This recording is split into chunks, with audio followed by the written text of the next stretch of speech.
I am taking a late night walk to, well, like not that late night, but late enough that every pharmacy that's not all the fucking way across town is closed to get some nail polish remover because ADHD means that 6 days notice was not enough. And apparently 6 showers and a bunch of rubbing alcohol did fuck all to it because I guess it's decent. I don't know. The kids put it on me. So 3 random questions and the 3 random facts associated to them. Do you know what the most expensive movie ever produced is? How many spiders a year do you eat in your sleep on average?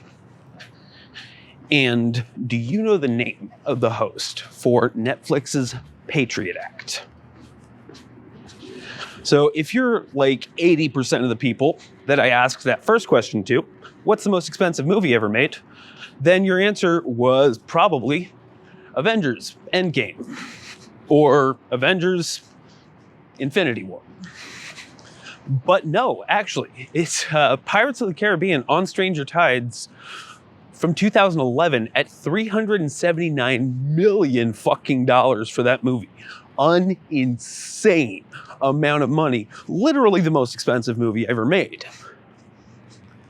You eat an average of 0 spiders a year in your sleep because if spiders were programmed in a way that had them haplessly wandering into the mouths of sleeping mammals, they wouldn't have made it this far. So, yeah, they just don't do that. And you don't eat them as a result. Go figure.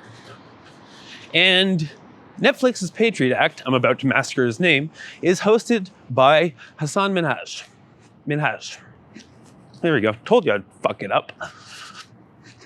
And I swear all of those are related, and definitely somehow related to this next point. Jet fuel can melt steel beams. You can actually make steel, a process which involves getting it to melting temperatures with wood if you set it up properly. Weird conditions can produce weird results. And the fact that people don't know that is part of where a bunch of 9/11 conspiracies come from.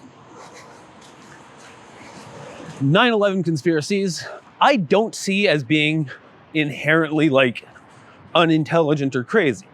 I mean, frankly enough, if it wasn't an inside job, there was at least somebody who wasn't doing their fucking job. Because in terms of strategic failures, shutting off the air traffic monitoring system over the part of the country that has basically the entire economy. I'm gonna let this bus go by and probably run across this road. Oh, other bus. Give me a sec.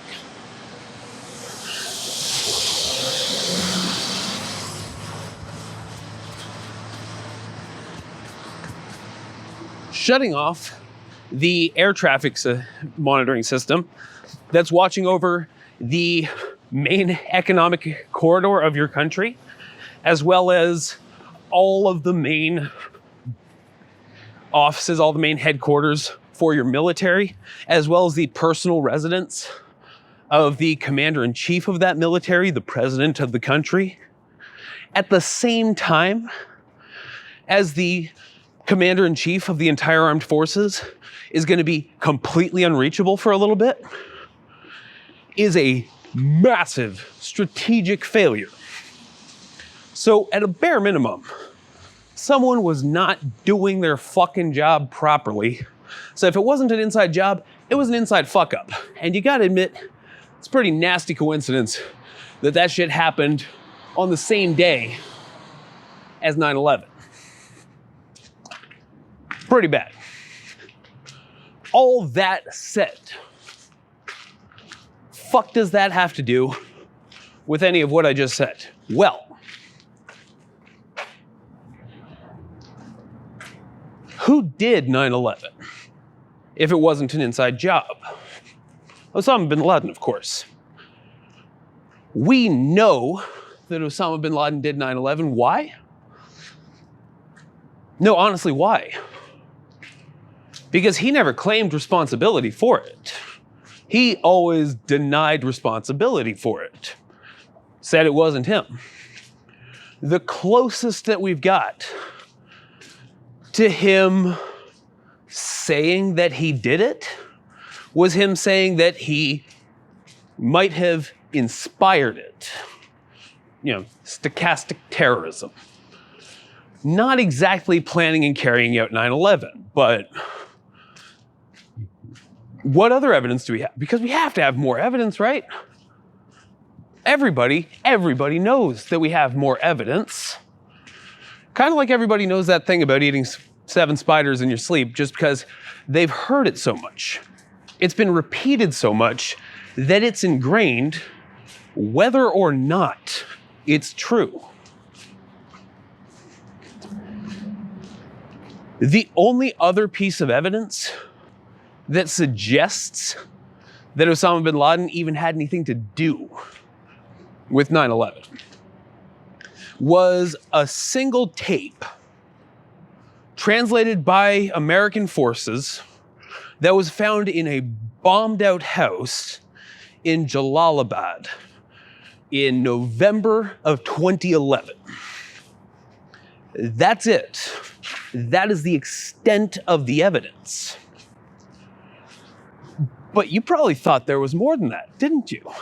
You probably remember, if you're like about 80% of everybody that I asked about this, you probably remember that there was a confession tape filmed in a cave or something.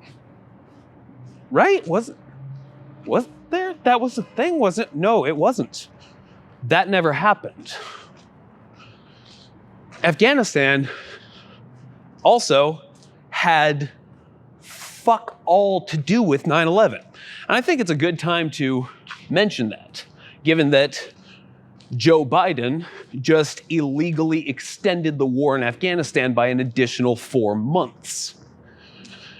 Once again, you probably thought that Joe Biden called for an end to the war in Afghanistan and that he was ending the war, because you've heard that repeated a bunch too.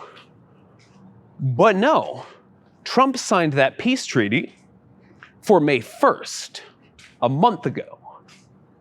Joe Biden unilaterally announced that he was ending it on September 11th, several months after the legally signed and agreed upon date at which US forces were supposed to be pulled out. And even then, the war's not ending. They're just handing it off to private military contractors, mercenary companies, to use as their private fiefdom. That's what's happening. But that's not what you heard a bunch. That's probably not what you actually believed about it. Back to Afghanistan had fuck all to do with 9/11. So Osama bin Laden's not Afghani. None of the hijackers are even proposed to have been Afghanis. The Taliban was not even accused by the US of being involved in the planning or carrying out of 9/11. So what's their relationship to it? Why are we in Afghanistan then? Well, Osama bin Laden fled to Afghanistan because he wanted to find a country that was not just going to hand him immediately back to the US for summary execution without evidence or a trial. He wanted a trial so that he could state his case that presumably he was a prisoner of war and this was just an act of war. It's a heinous fucking crime nonetheless, all acts of war are. But he wanted a trial. And so the Taliban demanded that the US present them evidence that he had been involved with 9/11 at all before they were willing to just hand him over to the US. And the US said, fuck you. We're not handing you guys a... Yes? Do you have 50 Cent sleep in the street? I'm sorry, I don't actually.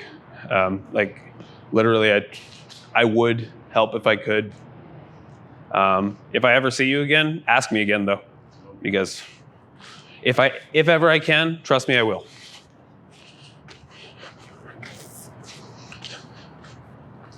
Fuck, I hate when I don't have any money.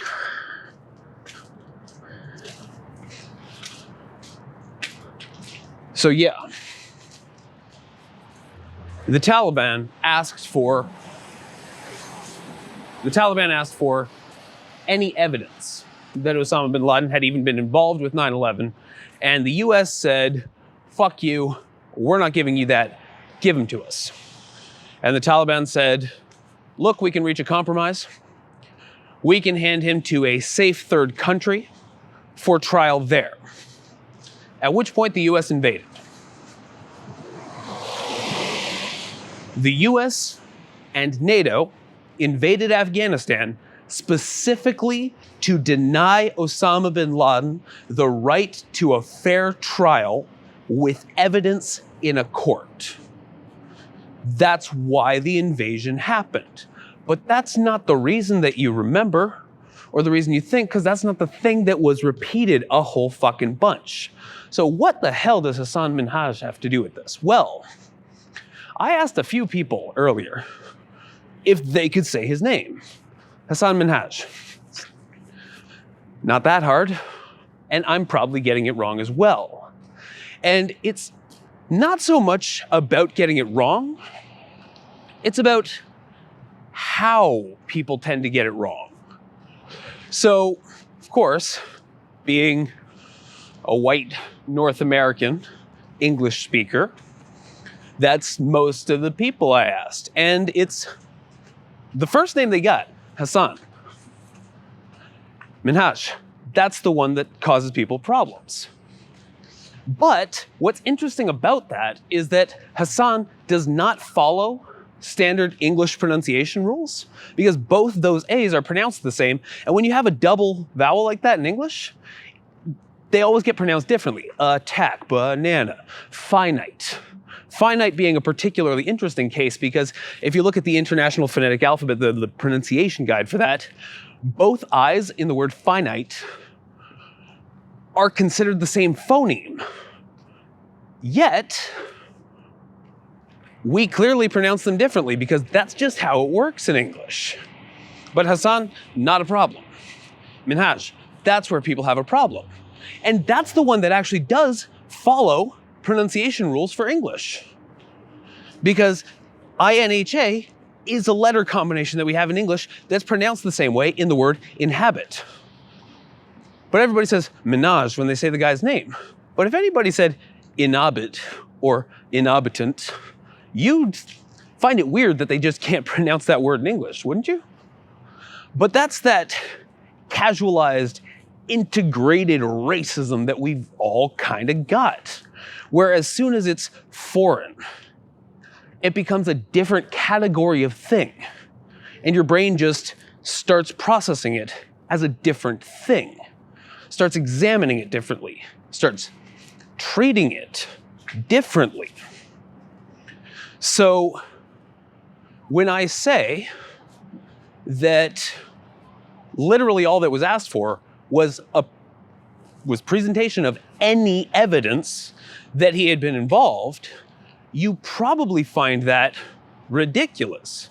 Of course, just hand him over. What do you mean? But you only find it ridiculous because it's a country that's from outside of the Anglosphere in Europe. It's the only reason. If Australia was holding on to a criminal, an accused criminal, and was asking for any evidence before extraditing them to the United States, would you find that demand absurd? Would you find anything wrong with it. No, of course you wouldn't. But that's not being processed as foreign. So that falls into the same standard set of rules that you've got for processing the world. Whereas as soon as it's the Taliban doing it, well, it's different, right? It's different because it's us versus them. And I bet you didn't think you had that in you. But seriously, nobody can pronounce the guy's last name, even though that's the one of his two names that actually follows your pronunciation rules. But how does all this misinformation, disinformation, all that get around? I mean, that's a lot. It's a lot of fucking media control, isn't it? Not really, when you look at the sums involved. So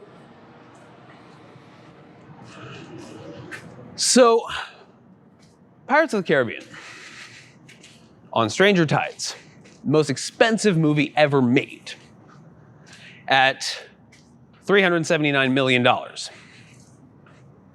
If you add up the 100 most expensive movies ever made in Hollywood, you get to about $25 billion. If you add together all of the blockbusters that Hollywood has ever produced, all combined, you get about $60 billion. Every single year, US intelligence gets $100 billion from the US government. Literally 1.67 times the entire cumulative budgets of all Hollywood blockbusters ever made. And the stated nominal job of the CIA is to control the flow of information between the US government and the rest of the world in both directions. They provide the president with what he knows. They provide you with what you know of the US government. And they have limitless cash to do this. All that, just what's given to them in tax money. They've also got a lot more money to do it with, because oil tends to be the thing they're going after. Kamala Harris even stated outright that the US goes to war for oil. Oil companies make $1 trillion a year. You don't think they're willing to chip in? Is it 1 trillion or several? Probably several trillion. I might be remembering that number a little too low. You don't think they're willing to chip in a few $1 billion toward making sure they can make a few $1 trillion? I'm gonna let some cars go by here.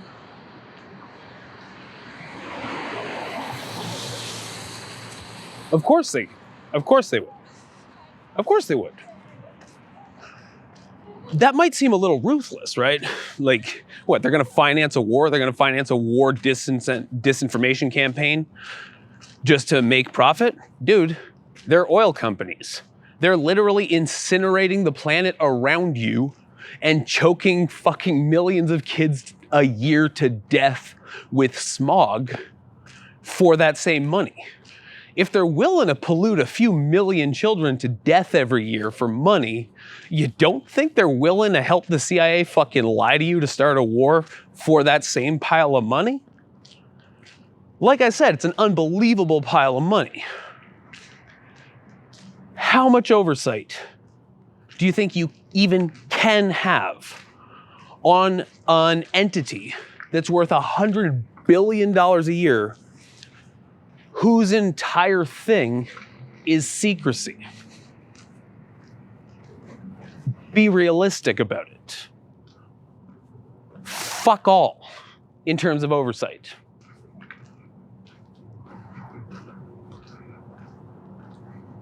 So, just because you heard something a bunch doesn't mean it's true. You might actually have to re-examine who you heard it from, if it stands up logically or not. Because untold, ungodly amounts of money go into controlling the information and your perception of reality every year. And they're banking on the same casual racism, integrated racism, that makes you mispronounce your own language's phonemes as soon as they're attached to a foreign person's name in order to pump that disinformation in there, because there's trillions of dollars on the line. And the US has proven itself to be the most barbaric and dishonest country on earth. It turns out every 30 years that whatever they did 30 years ago, they lied to you about. And that's not just a coincidence. It's because they legally have to tell you what they did 30 years ago, and they know that nobody's going to give a fuck enough to actually go back and prosecute. So keep your eyes open. And yeah, jet fuel can melt steel beams, bud.